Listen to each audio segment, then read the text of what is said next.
Imagine a man sitting in a small, dark room, staring at a blank wall for hours.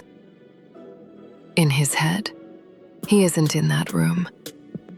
He is winning arguments that haven't happened, suffering from betrayals that aren't real, and building a life that doesn't exist. Here is the brutal truth.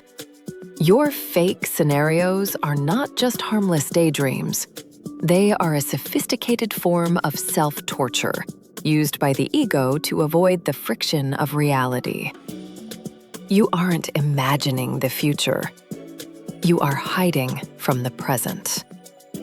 Fyodor Dostoevsky was the undisputed master of this psychological trap. In his novella, Notes from Underground, he introduced a character who lived entirely in his head. This man would spend months planning a perfect look or a witty insult for a person who barely knew he existed. Dostoevsky himself struggled with this internal cinema, realizing that the more he lived in his mind, the more he became a ghost in his own life. Today, we are deconstructing the psychology of fake scenarios through Dostoevsky's deepest insights. We are going to look at why your brain does this and how to finally kill the projectionist so you can start living. Reason 1. The basement of hyperconsciousness. Dostoevsky believed that to be too conscious is a disease. The character in Notes from Underground lives in a metaphorical basement. Because he is hyper-aware of his own insecurities, he simulates fake scenarios to protect himself. If he imagines the rejection before it happens, he feels he has controlled the pain. You aren't preparing for the worst. You are rehearsing for a play that will never open. In psychology, this is known as maladaptive daydreaming. The brain uses these scenarios as a safety behavior to avoid the unpredictable nature of real human interaction. Dostoevsky's secret is to recognize that this internal dialogue is a wall, not a bridge. The more you analyze the what if, the less you are capable of the what is. Reason 2. The vanity of the victim. Why are your fake scenarios often so tragic or so heroic? Dostoevsky noticed that we often imagine ourselves being insulted or wronged by others. In The Brothers Karamazov, he explains that people find a strange, perverse pleasure in being offended. Being a victim in your head is a way to feel superior without actually doing anything. This is a form of moral narcissism. By imagining someone treating you poorly, you get to feel right and noble without ever having to engage in the messiness of a real relationship. Dostoevsky suggests that we must stop the lie to ourselves. You aren't a tragic hero. You are just avoiding the humble work of being a normal human being. Reason 3. The escape from active love.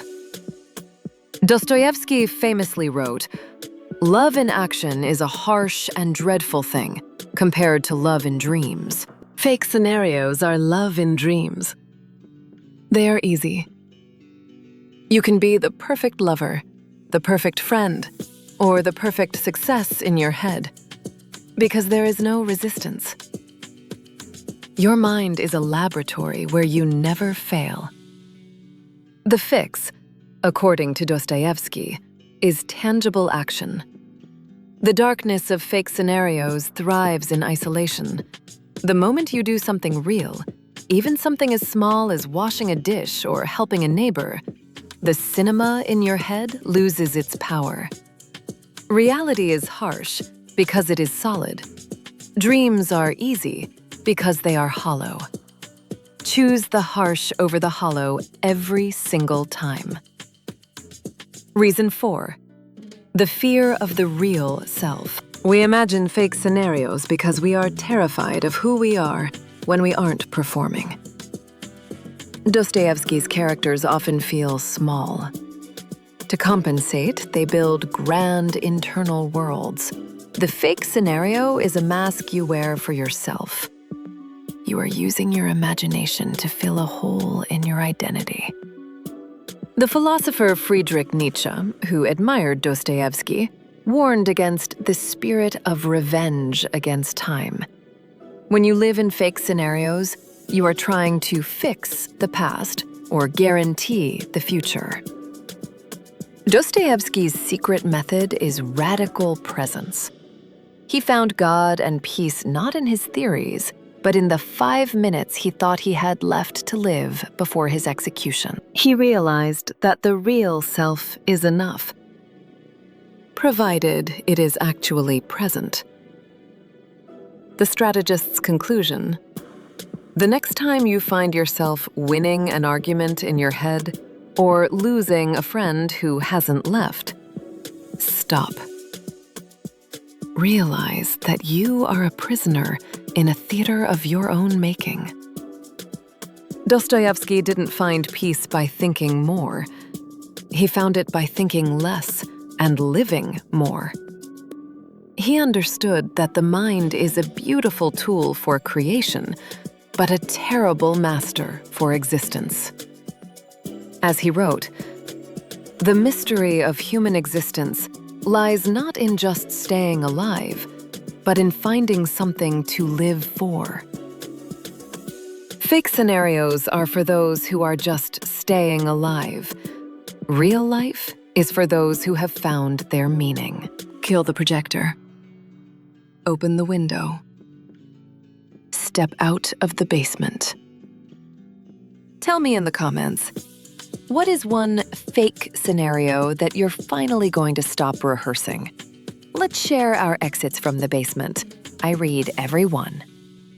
If Dostoevsky's Secret rewired your perspective, consider subscribing. Let's master the reality we have together. Thank you for watching.